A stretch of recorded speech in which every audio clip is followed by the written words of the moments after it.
All right. Good morning, everyone. My name is Peter Cannon, and I will be one of your activity group facilitators for today. This is part of the Story Strong program, which is designed to help empower families and individuals as they navigate the uncertainties presented by issues we face in our lives. Story Strong is part of the Libraries Build Communities initiative, a collaboration between the University of South Florida's School of Information Responsive Librarianship Group and the Pasco County Libraries. Participants will enjoy interactive and lively online discussions about books and topics, while engaging with members of the community to discover resources for critical help and support. This project was funded under the provisions of the Library Services Technology Act from the Institute of Museum and Library Services. Florida's LSTA program is administered by the Department of State's Division of Library and Information Services. This morning we have Preston Petermeier. He is the Research Genealogy Historian at the Polk County History Center. He's going to talk to us a little bit about genealogy. Preston, welcome. Thank you. Thank you for having me. It's always nice to give a presentation on especially introductory class into genealogy and especially to a new audience. So thank you for having me. I will do a little screen share to get my PowerPoint up and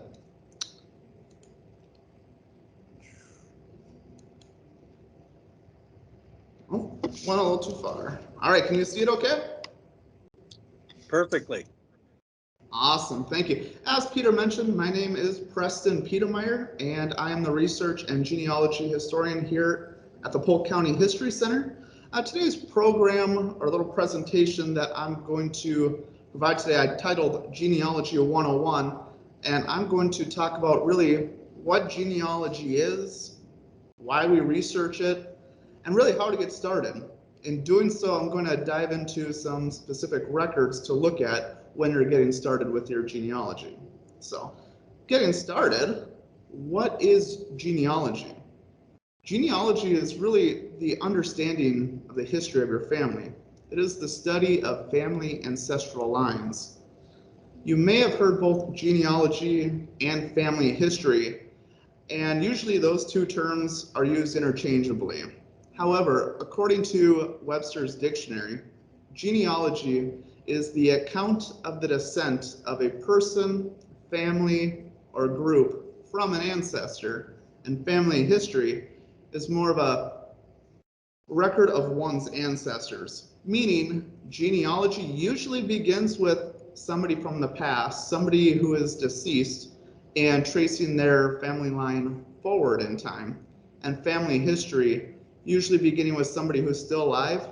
Usually it's yourself, and tracing your line back in time. Others have described genealogy as more of the study of the ancestors with an emphasis on birth dates, marriage, and death dates, and so forth. And family history being more of an in-depth study of really the ancestors' life story. For today's little program, I'm going to talk about them and use them both terms interchangeably just to kind of keep it simple, keep it easy, because after all, today's program is really just about family and researching your family, whether you're going forward in time or backward in time. So why do we research genealogy? Maybe you want to learn the identity of one of your ancestors. Maybe there's a family story of one of your ancestors arriving to the New World on the Mayflower, and you want to learn more about that. Maybe there's an ancestor who fought in a war, and you want to learn more about their military experience. The reasons are endless as to why someone might be interested in genealogy and learning about their family. It really comes down to you. Why do you want to study your family? Everybody's reasons could be a little bit different. So now getting started, before ever going to a library or an archives, a courthouse, or even a genealogy database online, are you going to want to start off at home, writing down and documenting everything that you know, getting it down on paper.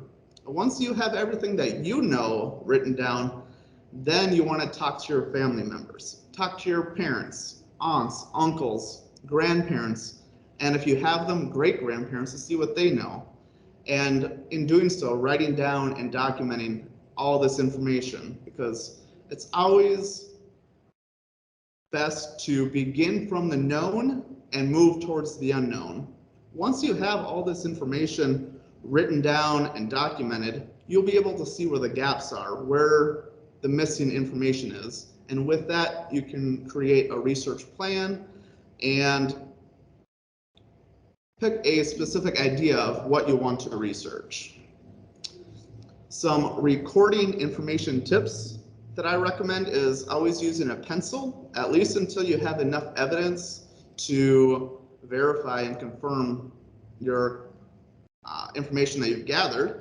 Here, I don't know if it's just the archivist in me, but here in our archives at the History Center, we don't even allow pens. We always have pencils everywhere, and that allows you the ability to undo just in case you have to. Another thing I wanted to talk about were dates and how dates are written in a lot of genealogy records. As you can see with the example up on the screen, they usually have the day, the month, then the year. So like the example, 10 August 2021. And usually if you're doing your own research on your own, and this is just for you, I guess you could write the date any way that makes most sense to you. But this is the way a lot of dates will be seen in genealogy records when you're doing your research. I also wanted to talk about names, and really specifically women's names. You always want to use their maiden name or birth name if that is known. A woman's last name could change 1, 2, or multiple times throughout their life. So if it is known, documenting and using their maiden name or the birth name is always recommended, and that will help you even continue to track back farther. So that's always helpful. When it comes to locations or places, they are usually listed from smallest to biggest. As you can see in the example, there's Bartow, Polk County, Florida, and sometimes I've seen another comma that says United States or USA. And it's usually in this format. However, FamilySearch.org, which is one of the biggest, if not the biggest, genealogy database around, they go the opposite direction, the largest to the smallest, breaking down to the smallest known point available. Regardless of which way, small to big or big to small, you use, either way is fine. But the reason why I wanted to point this out is it's important to know that town level, that city level, and that county level, because there's so many local records and county records that could be about your family, about your ancestors. And so knowing where those locations are and gives you another point to go and look for more records, more information.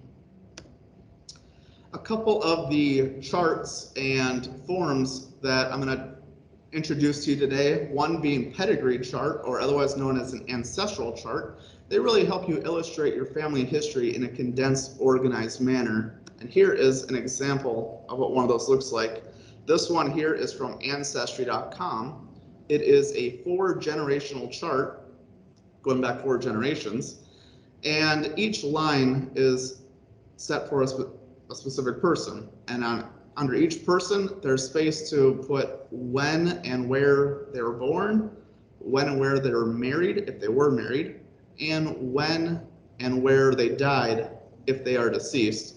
And so be able to track back both a paternal line and a maternal line. Starting on the far left-hand side, that single line, that would usually begin with you, or the earliest descendant, and trace forward, backward in time with their birth father on the next line, then their birth mother, and then going to like the next generation, it would be your father's birth father and birth mother, and so forth.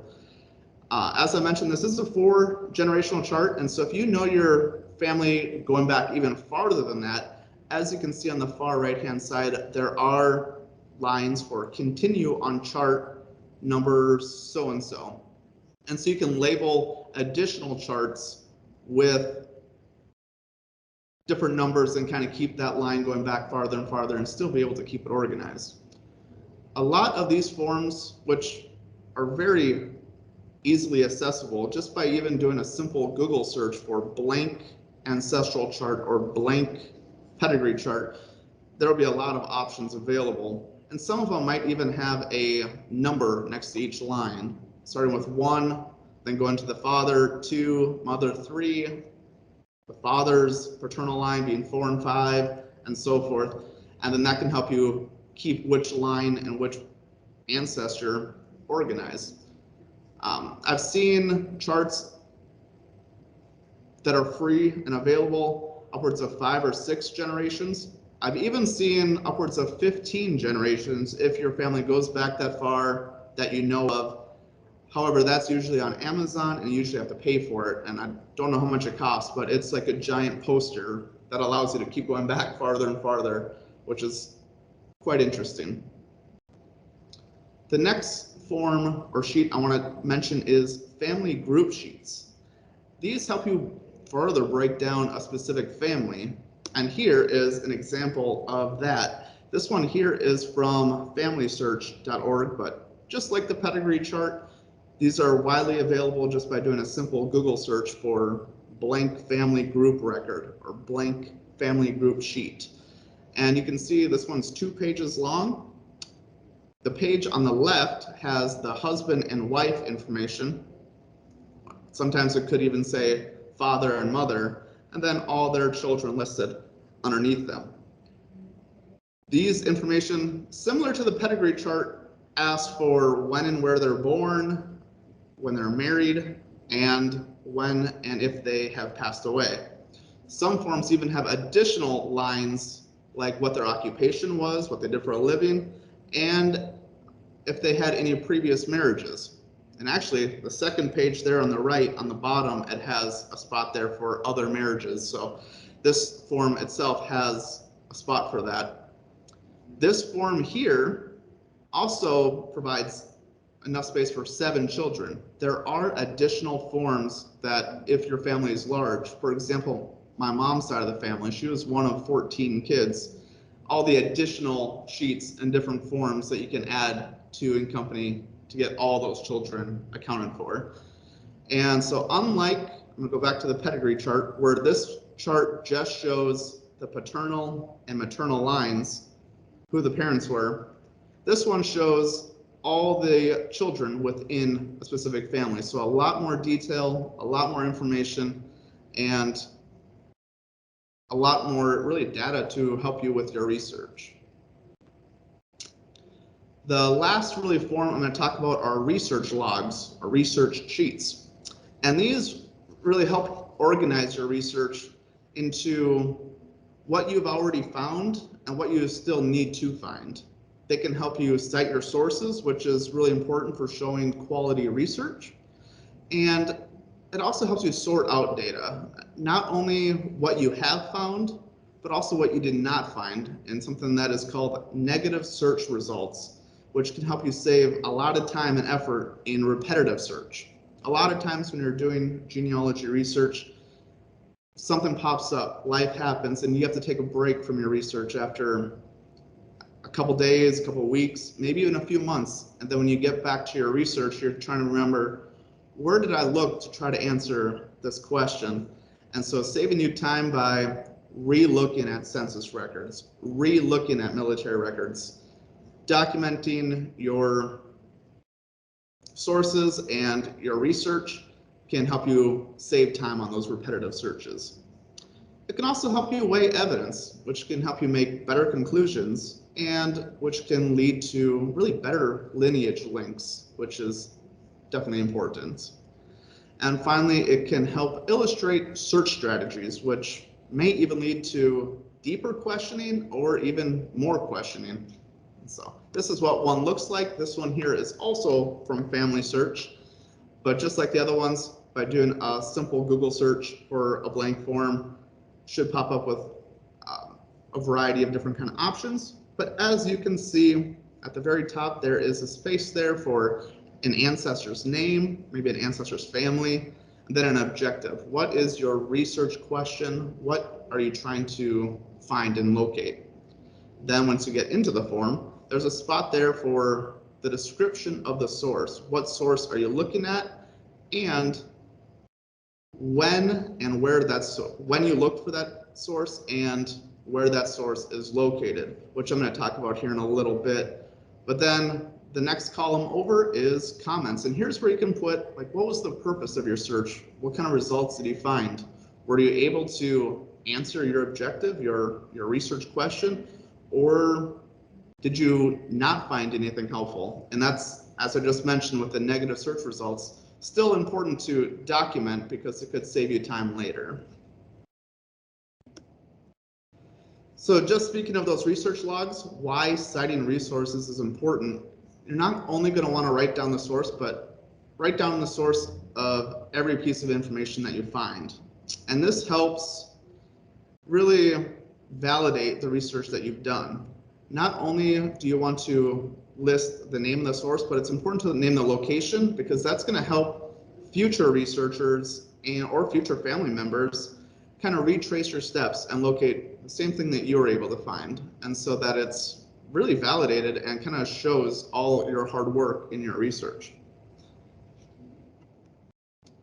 So what do you want to find out? Once you really get started and you've written down everything you know, everything that your family knows, and you have it all written down in front of you, and you see those gaps and those holes, you want to have a specific goal. And I recommend focusing on one question at a time.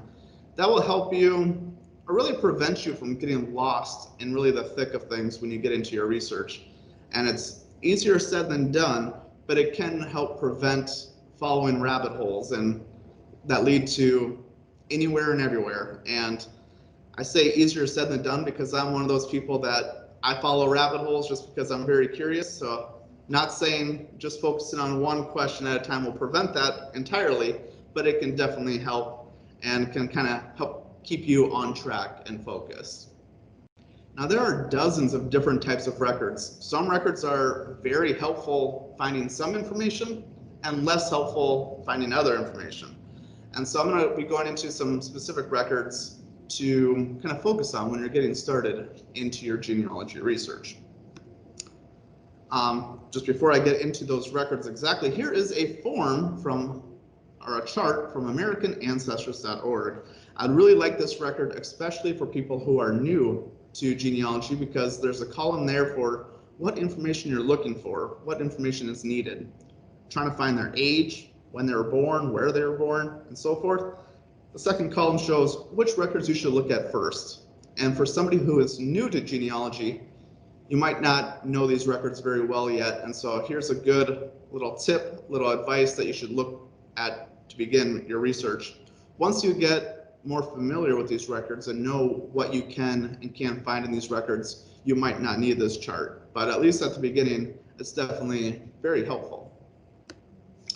So I'm going to start off with census records. They are a great place to begin, especially when you're trying to locate and trace parents and siblings and really families across generations.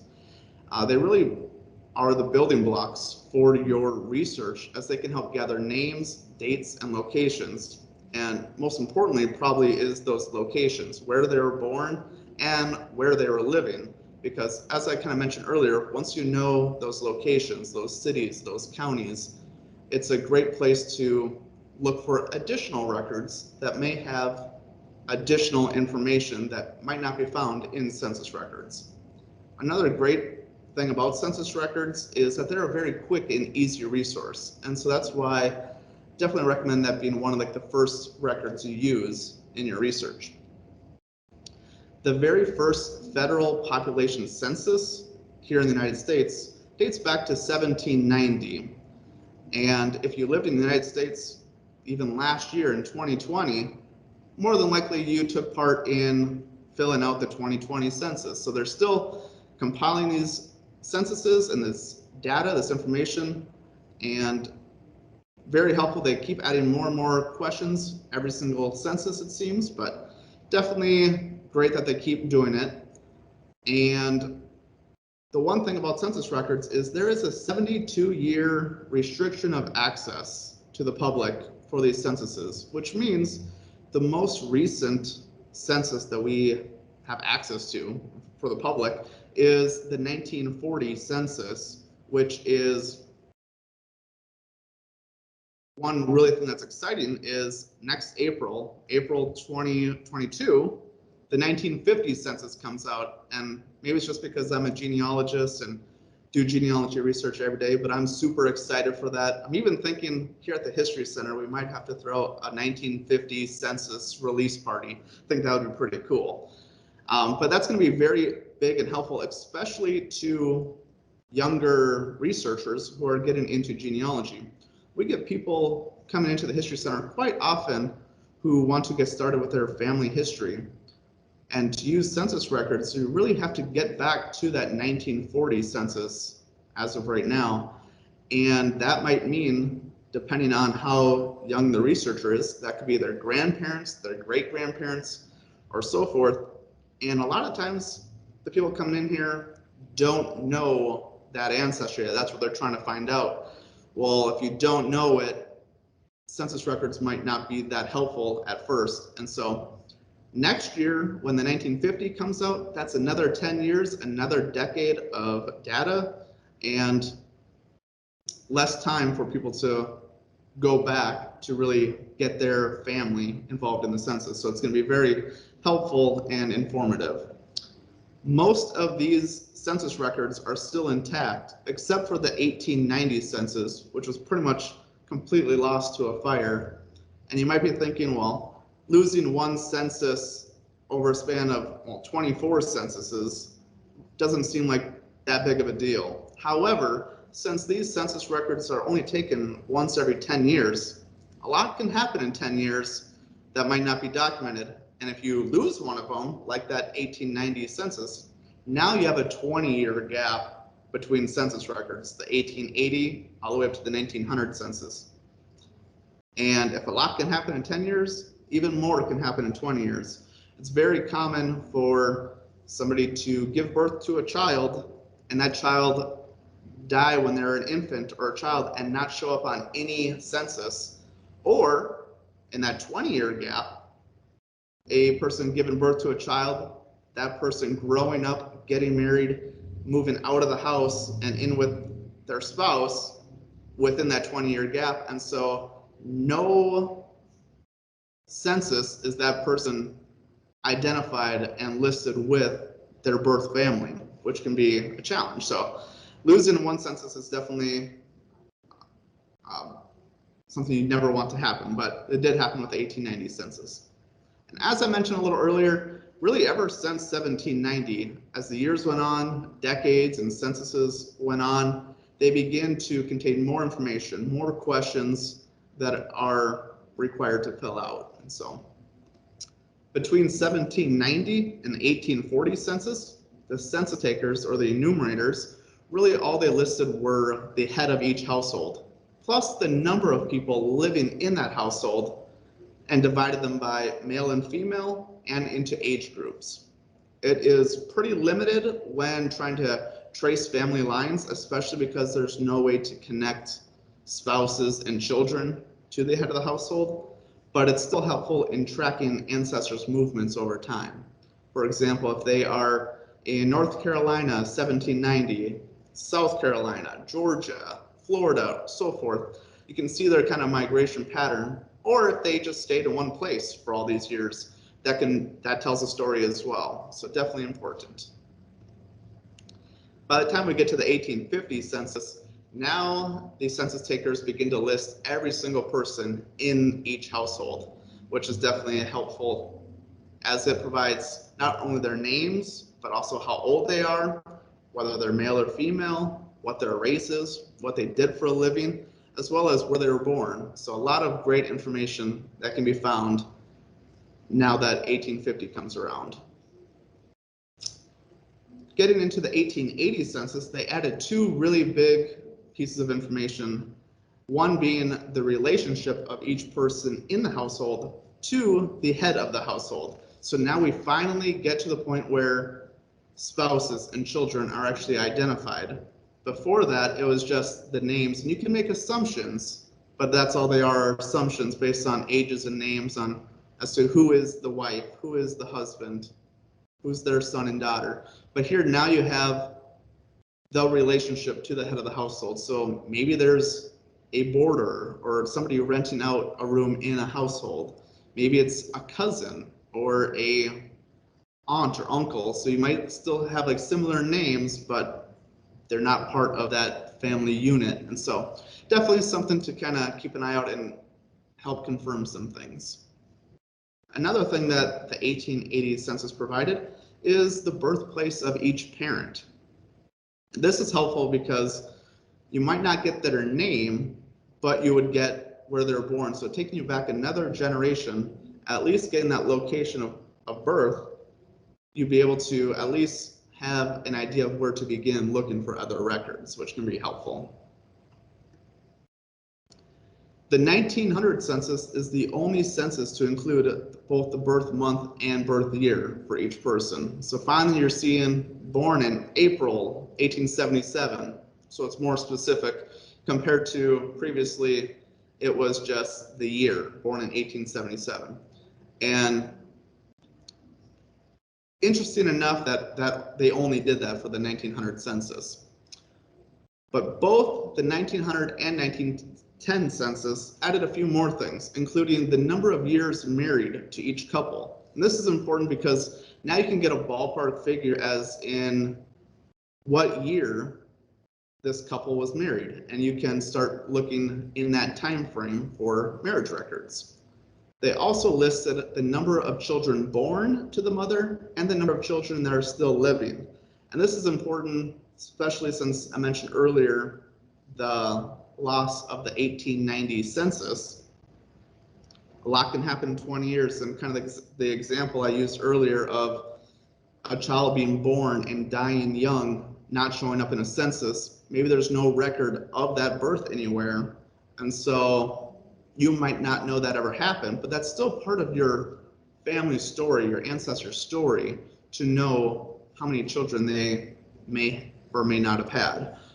Especially using the other example as well, the 20-year gap. Maybe they were born, grew up, got married, and left the house, never showing up on a census, no real documentation of a child still living with that husband and wife, with those parents.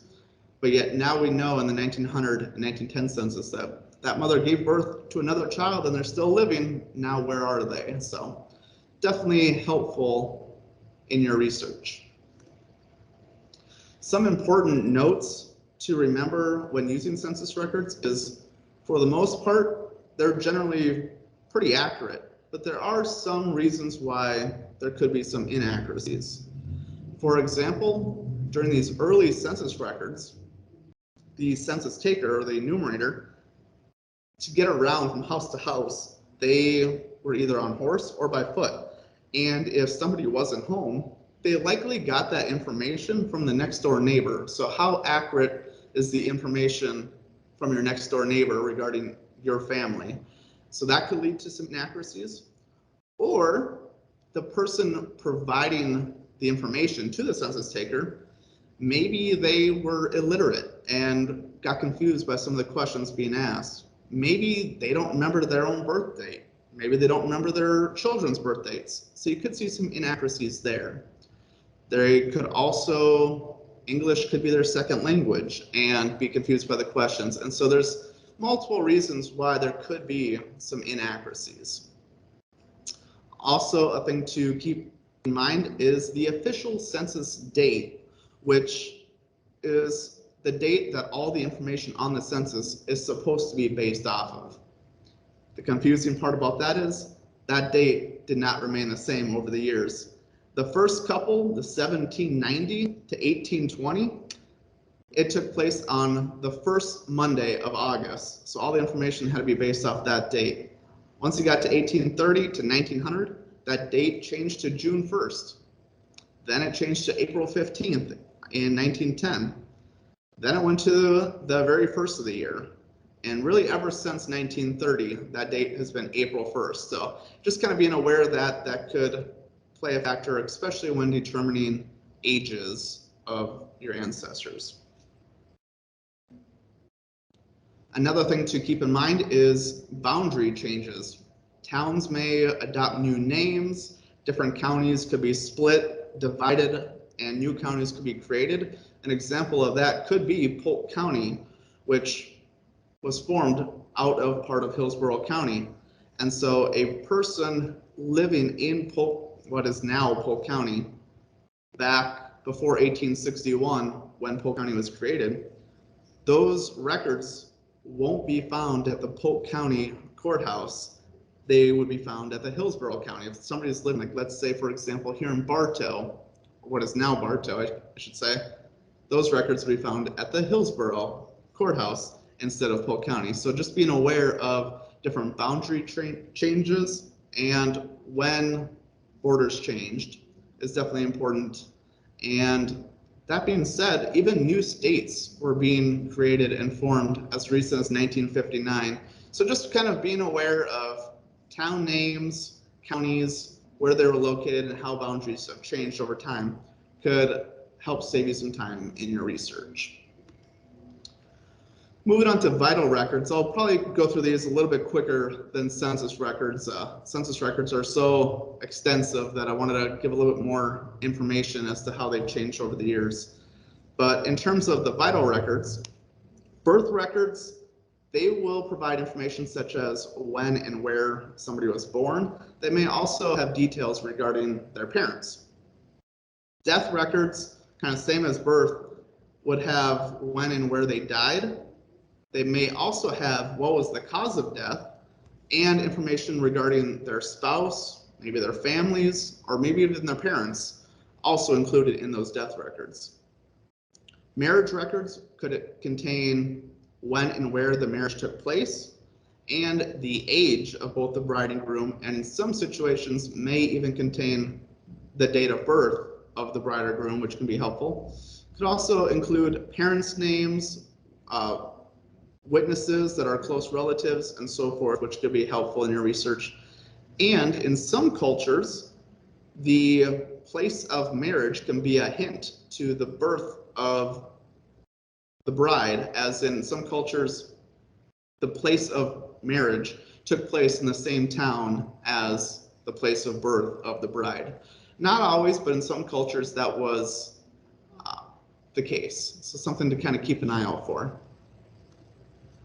Newspapers. I love using newspapers. We use them practically every single day here at the History Center for our research. In our collection alone, we have local newspapers, both the hard copy kind and on microfilm as well, going all the way back to 1881. So a lot of great information in there. There's also a lot of online searchable newspaper databases. I provided a couple of them up on the screen, including Chronically in America, which is a free website put on by the Library of Congress. They have a lot of historic newspapers, and it's very searchable just by inputting a name, Preston Petermeier, great-grandfather, and see what kind of local newspapers he pops in. Can be very helpful. Newspapers.com is another one. That one is a subscription site. You do have to pay for it. And I think last I checked, it was around like $45 for 6 months.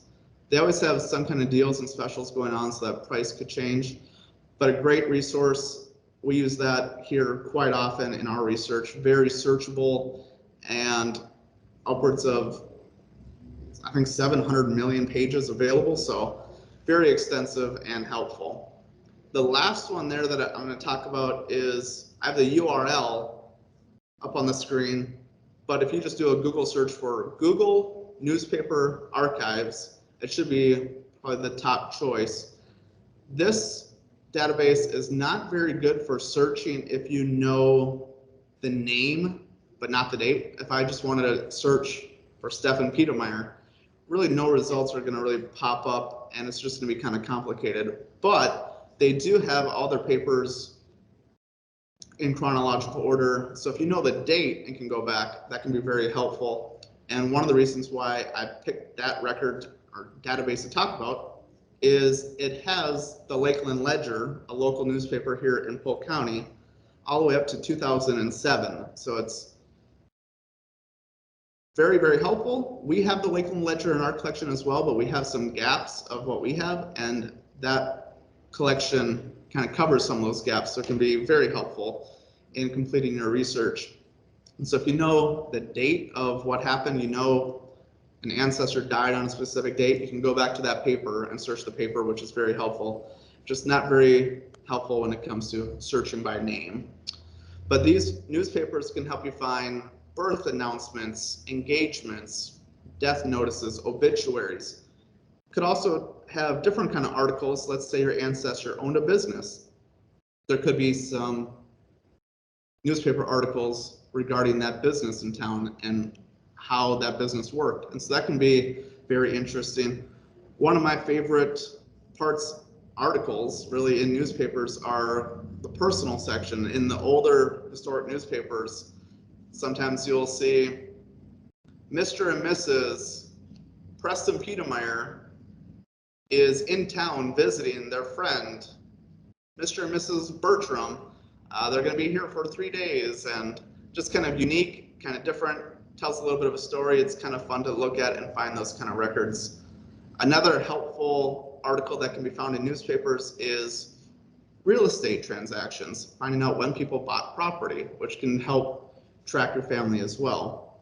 One of my favorite articles that I came across in my own personal research, my own family, was coming across a public announcement for an auction. It was my grandpa who was retiring from the family farm, moving to town just to retire, and it had, the farm was up for auction, all the farm equipment. It was almost like an inventory of what was all available at the farm. And so even though it's sad selling the family farm after a few generations, it's one of those, tells a full nother story and gives you a in-depth look at what kind of animals they had on the farm, what kind of equipment they had, what their life was like, how many barns, houses, household furniture was all listed in that inventory. And that was pretty interesting to come across. So you never know what you're going to find in newspapers, and can be very helpful in your research.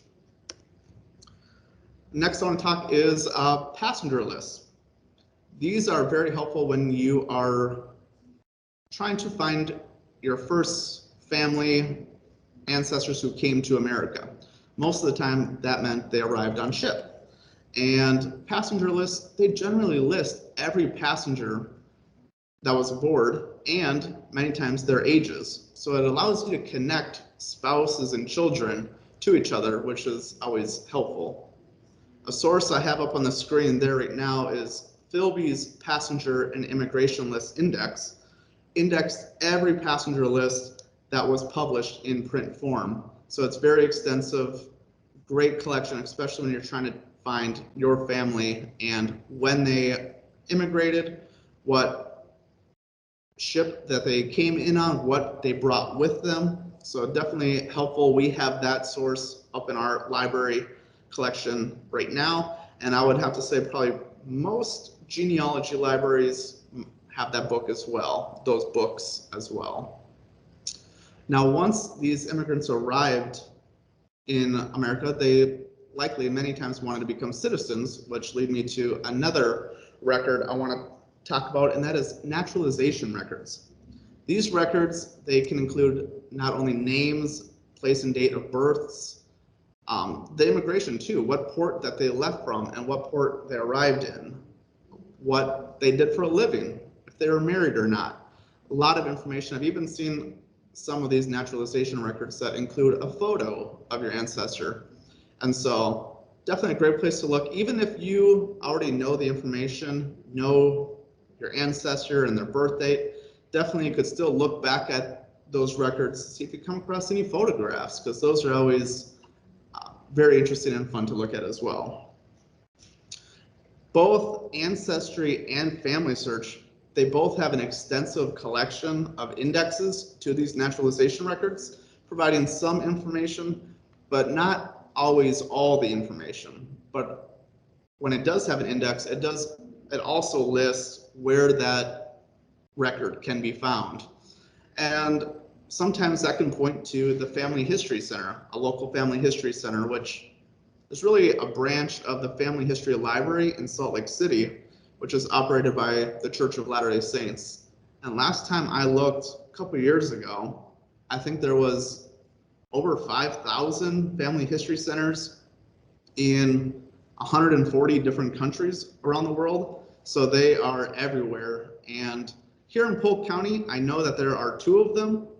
With the whole COVID pandemic, I'm not sure what their hours are or availability is anymore right now. I know before the pandemic, it was run by volunteers, and so their hours were already a little bit hit and miss and maybe not the most consistent. Since COVID, I know for a little while at least, they were closed down completely, and who knows, they might still be. I haven't taken a look recently, but taking a look at your local family history center could provide even more options or ways to view these records as well. Military records, whether it's service records, enlistments, casualty lists, pensions, or draft cards, can learn a lot about your ancestor through these records.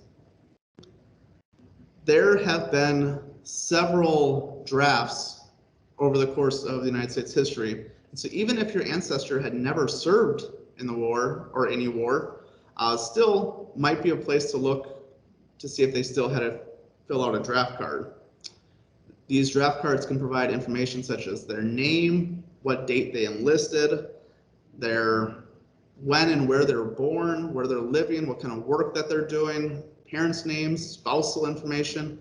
And another cool feature is they could even include a physical description. There's even a spot on there for visual markings. So if there's tattoos, if there's scars, they could have that listed on there as well, which can be kind of interesting. One way you can really utilize these military records is by doing additional research. Let's say you find out your ancestor did enlist and serve in a war, finding out what unit that they were a part of, and then researching that military unit, figuring out where basic training was, where they were sent to, what kind of battles that they took part in, and you can kind of get a bigger picture of what these ancestors, what these soldiers experienced, which can be very interesting. Kind of going backwards just a little bit regarding those draft cards, you can use some historical information such as, let's say, World War I, which took place 1914 to 1918. But here in the United States, men who were born between 1872 and 1900, they were to register for the draft. So as I mentioned earlier, even if you had an ancestor who never served in the war, or you had no idea if they did or didn't serve, if they were born between 1872 and 1900, then they had to fill out a draft card. And so that's definitely a place that you can then go to and look for more information. City directories, great resource. I'm actually giving a presentation dedicated solely to city directories in a couple of weeks at the Lake Wales Public Library. But love city directories. They're filled with a lot of great, valuable information, but they're oftentimes overlooked. They not only can detail your ancestors' life, where they lived, if they're married, if they had any adult children living in the area. It'll also show where they're working and where their work was located. There could be even ads to your ancestors' business, which is always kind of fun to look at. These city directories also give really a view of the community that they lived in during that time. What were the demographics? How many churches were there? What kind of schools were available? Some of these city directories may even include a little map of that little town, that little area. So using the information just in the city directory, you can map and locate where your ancestor lived and where they worked and figure out their commute. how they went to and from work every day, where their local church was, and kind of get a look into the life that they lived in their day-to-day lives, which is always kind of fun. For me, genealogy is more than just names and dates.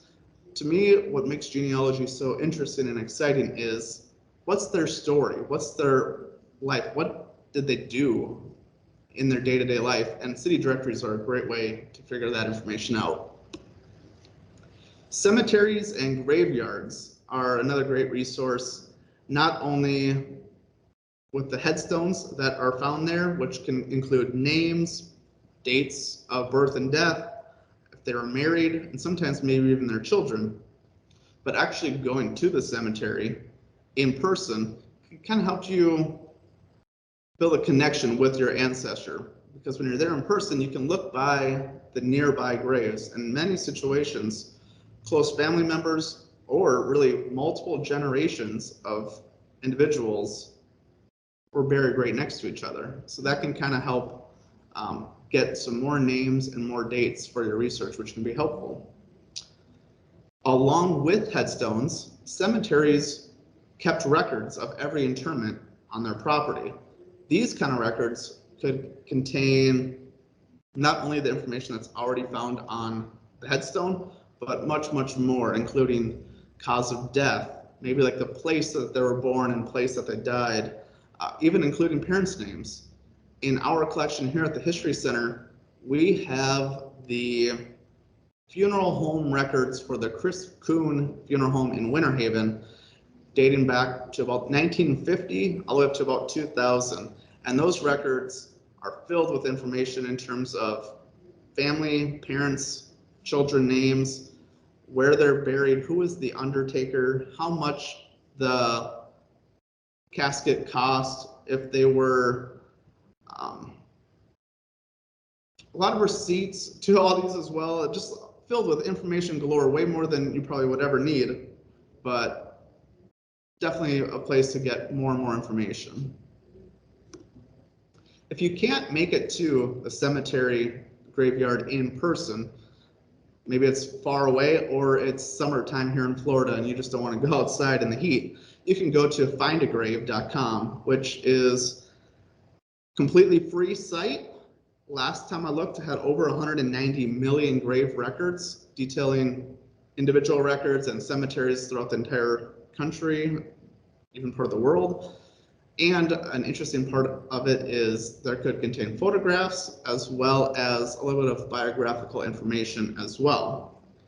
An interesting feature of this site is it is run completely by volunteers, and there are volunteers all over the world. And so let's say you're researching one of your ancestors and there's really, you know that they're buried at a cemetery, but there's no picture, there's no information regarding that. You can put out a request to a local volunteer near that cemetery, and they will go out, take a photograph, and then upload it to FindAGrave for you, which is really cool. The one thing to kind of keep in mind with that is since the entire site is run by volunteers, anybody can upload and input anything that they want. You want to take everything with like a grain of salt. If you have an actual picture of the headstone with the information on it, you know, that can be quite accurate, but sometimes the biographical information could be a little hit and miss, but definitely a great place to begin. And that kind of leads me into an important note featuring all these records is you never want to just take one record as the end-all truth and fact. You're going to want to cross-reference these records with additional records to kind of verify and confirm. So just because a census record says one thing, that doesn't necessarily mean that is 100% accurate. Same with a cemetery headstone. Just because a headstone says something doesn't always mean that that is 100% accurate. So cross-referencing and checking multiple sources to verify is always important. Kind of moving away from the individual records, but moving into the digital online genealogy databases. I'm going to talk about Ancestry and Family Search, making up two of the largest and most widely used databases around. There are additional ones as well, but these are the two I'm going to talk about real quickly today. They both provide both basic and advanced searches. You could search based off of the input of your ancestor, their names, dates, locations, and so forth, and see what records pop up. Or you could search by individual records themselves and go through. Many of them are transcribed, some are not, and some of those older records that are not transcribed may require you to go page by page through the record. Ancestry.com is a paid subscription site that you'd have to pay for. However, I'm not sure if it works with Pasco County libraries, but here in Polk County, if you have a Polk County library card, you can go into any Polk County library and gain access to the Ancestry Library Edition database, which for completely free, you won't have to pay for anything. And so that is definitely a big plus. I'm not sure with the Pasco County libraries, but something to look into. And also, because of the COVID pandemic, Ancestry has extended some remote access. So if you do have a Polk County library card, you could, from home, go to their website, mypclc.org, log in to your account with your library card, and click on Ancestry and access the Ancestry Library Edition for free from home. And they've extended that through September. So definitely a way to, stay at home, stay safe, and still continue to get some research done, which is always helpful. Family Search is completely free. It does require an email address to sign up for a registered account. You never have to worry about them asking for any credit card information or anything like that, and they don't really spam your email with a bunch of emails. The only emails I ever see are, "Hey Preston, your great grandmother's birthday is coming up. Take a look." Or an anniversary is coming up from one of your ancestors. Other than that, I will get every once in a while a new record for one of your ancestors has just been found. Click here to take a look at it. And so the only emails you ever get are fun, kind of exciting anniversaries and birthdays and so forth, or actual new records that have been found based off of your ancestors. So definitely a great site. They are nice to work interchangeably because there's going to be records at Family Search that Ancestry does not have, and vice versa. Ancestry is going to have records that Family Search doesn't have. So kind of using them together will definitely help you get the most for your research. They also both provide a wildcard search tip, which, looking at records, there might be some different spellings of names. My name, for example, Petermeier, ends with a M-E-I-E-R, but some of the records that I've even talked about today might have my name spelled M-E-Y-E-R.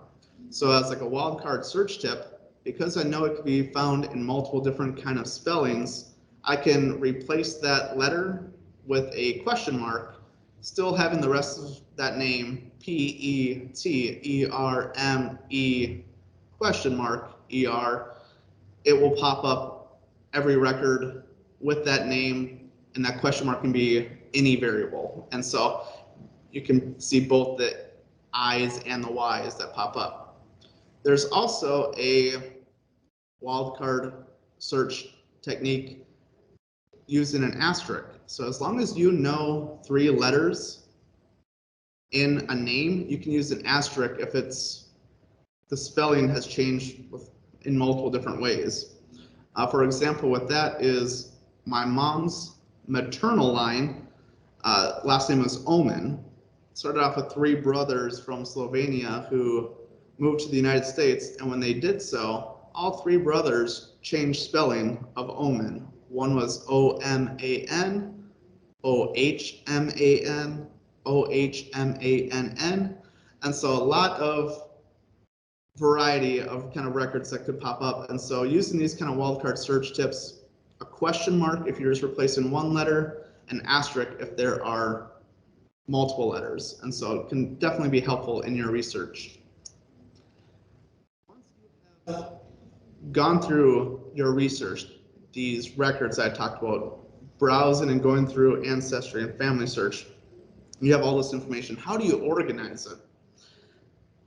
People might want to use a numbering system that kind of keeps every family line, family group kind of numbered together, and so that kind of keep a full family organized together. Others can use a coloring system. I've seen people do that before, where it is your father's line might be blue, your father's mother line might be green, your mother's father could be yellow, and so forth. And so keeping them colored, and then also you come across a name later on in your research and you're thinking, wait, how is this ancestor connected to me?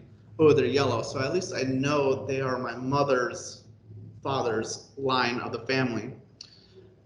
Others could break their research down into folders and files and keep one full family in one file and so forth. So pretty much whatever makes the most sense to you is what you should do, because after all, this research is so that you understand it. And so really there's no right way, as long as there's the way that you know how to organize it and understand it, that way works for you. But these are just a couple systems and styles of organization that have been used.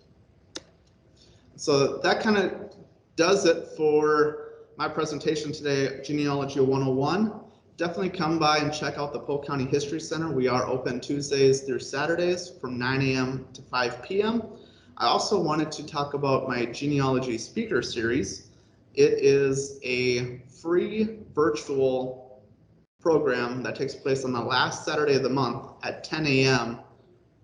This takes place from January to October, because the last weekend of November and December are covered with holidays, so we kind of just skip those. But if you are interested in learning more about genealogy, every month we have a different guest speaker who presents on a unique genealogy related topic. For example, just a couple weeks ago in July, we had a professional genealogist from Minnesota, Mika Anders, and she presented a program all about Latin American genealogy. This month here in August 28th, we have Kristen Wenger, and she is doing a program titled Finding Females and That Elusive Maiden Name. And so that's going to be very interesting and informative if you're trying to track the females in your family. And then in September, we have Glenn York, who is going to do a program, Finding the Birth Mother, a DNA case study, which he is going to do a step-by-step process of locating an ancestor who was adopted in the 1950s and tracking their birth parents. And so should be very interesting. If you're interested, definitely reach out to me. I have my email address up on the screen. Again, it is completely free, and all you have to do to register is send me an email. I'll add you to the list, and they will all be done through the Zoom platform. So other than that, I will turn it back over to Peter. Great. Thank you, Preston. That was really informative. I was writing down all these little notes and tips. I really liked how you started off with going from the known to the unknown, because it seems intuitive, but if you're like me, you just grab stuff and run to the library, and that plan list seems so important. And also, I guess we're announcing it today, the Polk County 1950 Census release party. Is it going to be occurring? I really want to. Nothing's official yet, but I'm really excited for it. It's going to be really cool. It's April 1st, 2022. And so I think it's like a Friday. So maybe like that first weekend would be a fun little genealogy party. All right. Well, we'll look forward. We'll watch the news. see what's happening. Again, thank you very much, everyone. This is Preston Petermeier. He's the Research and Genealogy Historian at the Polk County History Center. If you don't know where that is, it's the old county courthouse, if I'm correct.